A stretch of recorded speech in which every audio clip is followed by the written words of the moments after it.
Good evening दोस्तों, मैं महेंद्र और नॉन फाइनाइट का टॉपिक डिस्कस कर रहा हूँ आपके साथ। उसको थोड़ा और आगे बढ़ा रहा हूँ और लेक्चर को शेयर किया करो, लाइक किया करो, कमेंट्स भी किया करो और सीखते रहो। कोई प्रॉब्लम आए तो आप चैट बॉक्स में अपनी क्वेरी डाल सकते हैं, मैं ले लूँगा और I shall get back to you. मुझे आज ये 4 वर्ब डिस्कस करनी है आपके साथ। Advise, allow, permit, forbid. Forbid का मतलब मना करना होता है, ठीक है। ये चारों के चारों वर्ब ट्रांजिटिव है और ट्रांजिटिव वर्ब अपने ऑब्जेक्ट के साथ आती है, ठीक है। तो अगर ऑब्जेक्ट दिया हो इट्स ओके, ना दिया हो तो ब्रैकेट में जो वर्ब होती है ना उसको ऑब्जेक्ट बनाना पड़ता है, उसको नाउन बनाना पड़ता है, उसके साथ आईएनजी लगानी पड़ती है, ठीक है। ऑब्जेक्ट नाउन बनता है या प्रोनाउन बनता है। अगर इनके साथ ऑब्जेक्ट एग्जामिनर ने दिया है फिर तो कोई दिक्कत नहीं, और अगर ऑब्जेक्ट नहीं दिया तो ब्रैकेट में जो वर्ब होगी उसको हम नाउन बनाएंगे। नाउन बनाने का तरीका है उसके साथ आईएनजी लगा दो, जेरेंड बन जाती है, नाउन बन जाती है। इतनी सी बात आपको समझनी है।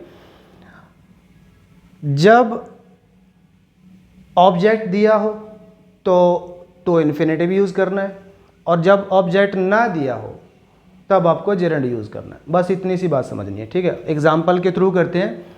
I wouldn't allow dash the car with you, ठीक है।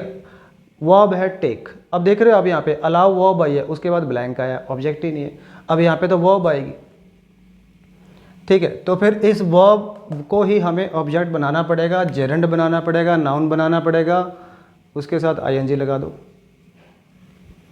I wouldn't allow taking the car with you, ठीक है।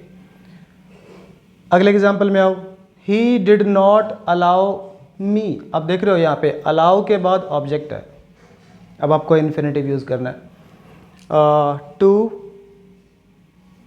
Enter the room. उसने मेरे को अलाउ नहीं करा कमरे में एंटर करने के लिए। अगले एग्जाम्पल में आते हैं। We don't permit blank in the lecture room smoke. Smoke की बात है, अभी स्मोकिंग जो है हम उसको परमिशन नहीं देते कि कोई स्मोक करे, यहाँ पे स्मोकिंग हो यहाँ पे। अब फिर से वही कहानी है, यहाँ पे परमिट वर्ब आई है, उसके बाद ऑब्जेक्ट नहीं है, ब्लैंक आया, ब्लैंक में वर्ब आएगी, उसको हमें फिर ऑब्जेक्ट बनाना पड़ेगा क्योंकि ये सारी वर्ब ट्रांजिटिव है। तो उसके साथ आईएनजी लगा दो, जेरेंड बना दो उसको, ठीक है। अब ये जो स्मोकिंग है ना, परमिट वर्ब का ऑब्जेक्ट है। नेक्स्ट एग्जाम्पल में आते हैं। The head mistress has forbidden dash in the corridor, bracket में वर्ब है सिंग। अब फिर से वही कहानी है। अब ध्यान से देखोगे तो जो फॉरबिड वर्ब आई है इसके बाद ब्लैंक आया, और ब्लैंक आया तो यहाँ पे वर्ब भी आनी है, फिर वर्ब को ऑब्जेक्ट बनाना पड़ेगा। कहानी वही है, सिंगिंग। जो हेड मिस्ट्रेस है उसने मना कर रखा है भाई सिंगिंग नहीं होनी चाहिए, कहानी होनी चाहिए इन दी कॉरिडोर। अब नेक्स्ट एग्जाम्पल में आओ। ही हैज़ फॉरबिडन चिल्ड्रन। अब देख रहे हो फॉरबिड वर्ब के बाद ऑब्जेक्ट आया, ठीक है। अगर ऑब्जेक्ट आया तो फिर हमें इन्फिनेटिव यूज़ करना, यहाँ पे आएगा to sing. He has forbidden children to sing in the corridors. Next आ जाओ। लास्ट एग्जाम्पल को आप ध्यान से देखोगे ना, उसमें पैसिव कंस्ट्रक्शन इस्तेमाल हुआ है। बाकी जितने भी मैंने एग्जाम्पल लिए सारे के सारे एक्टिव सेंटेंस हैं। ये पैसिव है। पैसिव की पहचान क्या है? पैसिव की पहचान ये है, be plus plus past participle, past participle, ये पहचान है। कोई भी बी की फॉर्म और उसके बाद पास्ट पार्टिसिपल नज़र आए तो वो पैसिव कंस्ट्रक्शन होता है, ठीक है। इन वर्ब्स के साथ अगर पैसिव कंस्ट्रक्शन यूज़ हुआ है फिर आपको सोचना नहीं है, फिर हमेशा टू इन्फिनेटिव यूज़ करना है, ठीक है। अब एक चीज़ और बता देता हूँ मैं आपको चलते चलते कि जो पैसिव होता है ना वो दो तरह का होता है। एक पैसिव सेंटेंस होता ही है, एक स्टेटिव पैसिव होता है।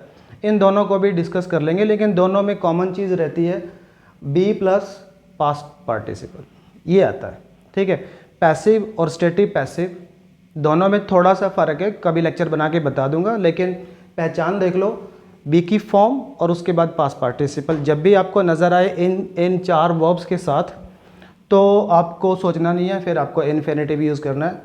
जैसे यहाँ पर ये बी की फॉर्म आई, आर उसके बाद पास्ट पार्टिसिपल आया, ठीक है। ये स्टेटिव पैसिव का एग्जांपल है, फिर कभी समझाऊंगा, वैसे है पैसिव ये। तो यहाँ पे आपको इन्फिनेटिव यूज़ करना है, टू सिंग हो जाएगा, ठीक है, to sing. Children are forbidden to sing, बच्चों को मना किया गया गाने से, ठीक है। तो ये था एक छोटा सा लेक्चर, और जुड़े रहो, छोटी छोटी चीज़ें सीखते रहो, छोटी छोटी चीज़ें चल के बड़ा रोल प्ले करती हैं। और जल्द मिलूंगा एक और लेक्चर के साथ आपके साथ, और वेट करो। Thank you.